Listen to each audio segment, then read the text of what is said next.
আরোগ্য হোমিওলয়ে আপনাদের স্বাগতম। আশা করছি আপনারা সবাই ভালো আছেন। আজ আপনাদের সামনে আমি র্যাক্স 103 ওষুধে আলোচনা করব। ক্রিয়েটিনিনের বৃদ্ধি, অর্থাৎ যেসব রোগীর কিডনি দুর্বল হয়ে যায়, অকেজ হয়ে যায়, সমস্যা হয়, সেসব রোগীর ক্ষেত্রে এই সমস্যাটা ক্রিয়েটিনিন এর মাত্রা বৃদ্ধি হয়, ফলে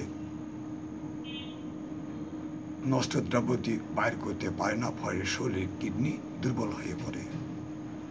এই ক্ষেত্রে র্যাক্স 103 প্রযোজ্য।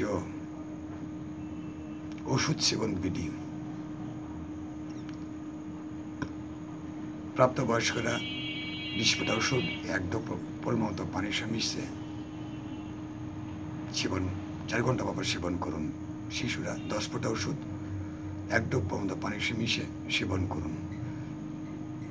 র্যাক্স 103 সেবনে কোনো পার্শ্ব প্রতিক্রিয়া নেই। তারপর যদি কোনো পার্শ্ব প্রতিক্রিয়া হয়, সেক্ষেত্রে একজন চিকিৎসকের পরামর্শ করুন। সুগন্ধ দুর্গন্ধকে দূরে, শিশুদের নাগালের বাইরে শুষ্ক স্থানে ওষুধটি সংরক্ষণ করুন। গর্ভবতী মহিলারা চিকিৎসকের পরামর্শ ছাড়া ওষুধ সেবন করা ঠিক না। আজ আলোচনা এখানে শেষ করছি। সবাই ভালো থাকবেন। আসসালামু আলাইকুম।